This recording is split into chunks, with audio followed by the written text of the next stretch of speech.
What if the biggest obstacle between you and the life you want isn't your talent, your education, or your luck, but the way you interact with people? Think about it. Every opportunity in life comes through other people. The job you get, the business you build, the friendships you keep, and even the respect you earn, all depend on one skill: your ability to connect with others. Yet most people spend years learning technical skills while never learning how people actually think. They argue when they should listen. They criticize when they should encourage. They try to impress others instead of making others feel important. And that's exactly why so many relationships fail, careers stall, and opportunities disappear. In How to Win Friends and Influence People, Dale Carnegie reveals a simple truth that has transformed millions of lives for nearly a century. People rarely make decisions based on logic. They make decisions based on emotions, pride, and the desire to feel valued. Master this principle, and everything changes. In this summary, you'll discover how to become someone people naturally trust, how to communicate without creating conflict, and how to influence others without manipulation. These timeless lessons can improve your relationships, strengthen your confidence, and make every conversation more meaningful. Let's begin with one of the most important lessons in the entire book. Stop criticizing people. When someone makes a mistake, our first instinct is often to point it out. We believe criticism will help them improve. But in reality, it usually does the opposite. The moment people feel attacked, they stop listening. Instead of thinking about what they did wrong, they start thinking about how to defend themselves. Their pride takes over, and the conversation becomes a battle instead of an opportunity to learn. Carnegie shares a powerful story about a famous pilot whose airplane almost crashed because a mechanic accidentally filled it with the wrong fuel. The mistake could have cost several lives. When the pilot returned safely, everyone expected him to explode with anger. Instead, he calmly told the mechanic that he trusted him enough to service his plane again the very next day. Why? Because he knew that guilt already teaches the lesson. Humiliation only destroys confidence. People grow much faster when they feel trusted than when they feel attacked. That doesn't mean you should ignore mistakes. It means correcting people with respect is far more effective than criticizing them. The next principle is just as powerful. Make people feel genuinely appreciated. Every person you meet is fighting an invisible battle to feel important. Money matters. Success matters. But deep down, everyone wants to know that they matter. A sincere compliment, genuine recognition, or a simple thank you can have a greater impact than you imagine. The key word here is sincere. People can immediately recognize fake praise. Carnegie isn't suggesting that you flatter everyone. He's asking you to look for the good in people and acknowledge it honestly. When you notice someone's effort instead of only noticing their mistakes, something remarkable happens. People naturally want to live up to that positive image. And the more appreciated they feel around you, the more they enjoy being with you. This leads directly to another life-changing principle. Stop focusing on what you want. Start focusing on what others want. Imagine you're trying to catch a fish. You wouldn't put your favorite food on the hook. You'd use the food the fish wants. Simple. Yet when talking to people, most of us do the exact opposite. We spend our time explaining what we want, what we need, and why our idea is so great. But people are naturally interested in one thing first: themselves. Before asking someone to support your idea, buy your product, or help you achieve a goal, ask yourself one question: what's in it for them? The moment you begin speaking from the other person's perspective instead of your own, your conversations become far more persuasive. People don't enjoy feeling sold to. They enjoy feeling understood. And that's one of the biggest lessons of this entire book. Influence doesn't begin when people understand you. It begins when you understand them. If you want people to enjoy being around you, Carnegie says you don't need to become more interesting. You need to become more interested. Think about the people you genuinely enjoy talking to. They're usually not the ones who spend the entire conversation talking about themselves. They're the ones who ask thoughtful questions. remember small details, and make you feel like what you have to say actually matters. One of the easiest ways to become instantly more likable is to develop a genuine curiosity about other people. Ask about their experiences, their goals, their opinions, and when they answer, don't just wait for your turn to speak. Actually listen. Most people listen with the intention of replying. Very few listen with the intention of understanding. That simple difference makes all the difference. When someone feels truly heard, they naturally feel respected. And respect is the foundation of every strong relationship. Another surprisingly powerful habit is something so simple that most people underestimate it. Smile. Not because you're forcing yourself to appear happy, but because a genuine smile sends an immediate message. I'm happy to see you. People instinctively mirror emotions. If you approach others with warmth, they're much more likely to respond with warmth. Your attitude often becomes the atmosphere of the conversation. The same principle applies to something even more personal, a person's name. Carnegie explains that a person's name is one of the sweetest sounds they can hear. Remembering and using someone's name shows that you paid attention. It shows respect. It tells the other person they aren't just another face in the crowd. This may seem like a small detail, but small details often create lasting impressions. People rarely remember every word you say. They remember how you made them feel. The next lesson is where Carnegie's advice becomes especially powerful. If you want to persuade someone, stop trying to prove that you're right. Instead, try to understand why they believe what they believe. Most arguments don't happen because one person lacks facts. They happen because both people feel their identity is being threatened. The moment you tell someone, "You're wrong," their mind closes. Their goal is no longer to discover the truth.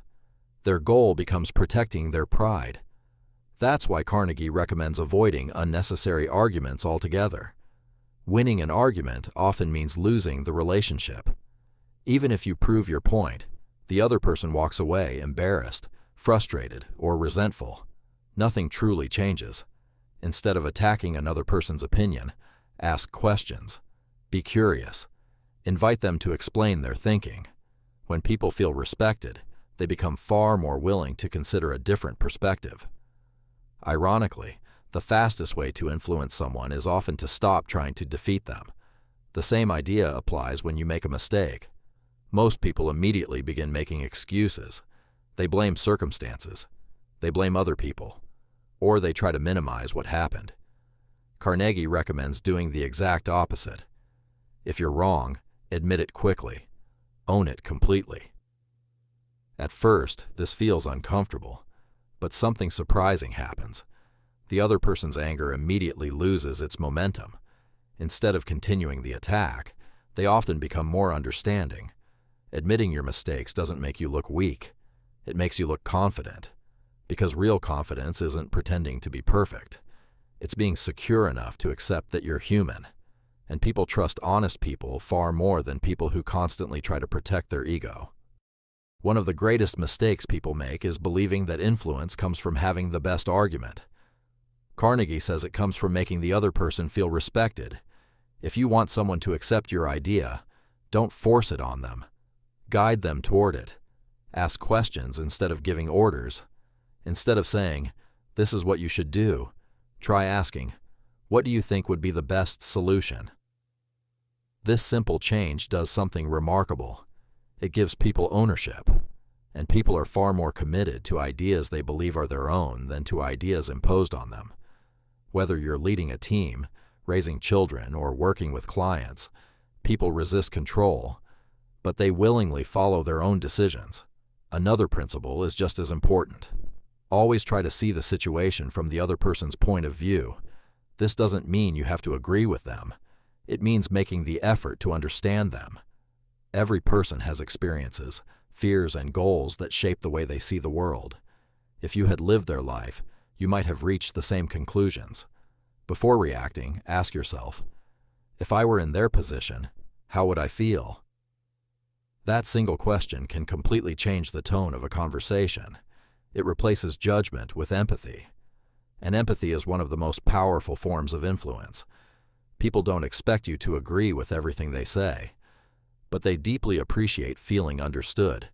Carnegie also explains that people are far more motivated by encouragement than by criticism.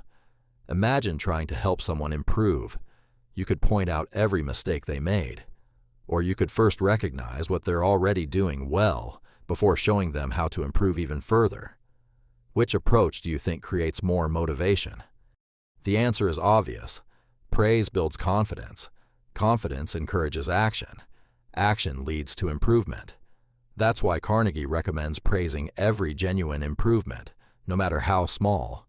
When people believe they're making progress, they become excited to keep growing. This principle works everywhere, at work, at home, in friendships, even with yourself. Most people focus so much on what still needs to improve that they completely ignore how far they've already come. Celebrating progress creates momentum. Criticism often destroys it. Another lesson from the book is surprisingly simple, but incredibly effective. Protect people's dignity. Nobody likes to feel embarrassed. Nobody enjoys being corrected in front of others. If someone makes a mistake, avoid humiliating them. Correct them privately. Speak respectfully. Give them the opportunity to save face. People may forget the mistake, but they rarely forget how someone made them feel during that moment. Treat others with respect, even when they fail, and they'll remember your kindness long after the conversation ends. In the end, Carnegie reminds us that influencing people isn't about clever techniques or hidden psychological tricks. It's about becoming the kind of person others naturally enjoy trusting, someone who listens before speaking, someone who encourages instead of criticizing, someone who understands before judging. Ironically, the less you try to control people, the more influence you gain over them, because real influence is never forced. It's earned. At first glance, the lessons in this book seem almost too simple. Don't criticize, smile, listen. Remember people's names, show appreciation. But that's exactly why they're so powerful. Most people already know these ideas. Very few consistently practice them. And that's where the real difference is made. Think about the people you admire the most. Chances are, they don't make everyone feel small to appear intelligent. They don't constantly argue to prove they're right. They don't dominate every conversation. Instead, they make people feel respected. They make others feel heard. They bring out the best in those around them. That's the kind of influence Dale Carnegie is talking about. It's not about manipulating people. It's about becoming someone others naturally trust, respect, and enjoy being around. Imagine applying just one principle from this book every week. This week, you stop criticizing. Next week, you become a better listener. The week after that, you make a habit of sincerely appreciating people. Those small changes may seem insignificant at first, but over time, they completely transform the way people respond to you. Your conversations become easier. Your relationships become stronger. Opportunities begin to appear where they didn't exist before. Because success in life is rarely determined only by what you know. It's also determined by how well you connect with the people around you. And perhaps the greatest lesson of all is this: people may forget your achievements, they may forget your words, but they'll almost never forget how you made them feel. If you can consistently make people feel respected, appreciated, and understood, you'll possess a skill that's valuable in every career, every relationship, and every stage of life. That's why How to Win Friends and Influence People has remained one of the most influential books ever written. Its advice isn't based on trends. It's based on timeless human nature. If you enjoyed this summary, remember that knowledge only becomes valuable when it's put into practice. Choose just one principle from this video and start using it today. You may be surprised by how quickly the people around you and your life begin to change. Thanks for watching, and I'll see you in the next book summary.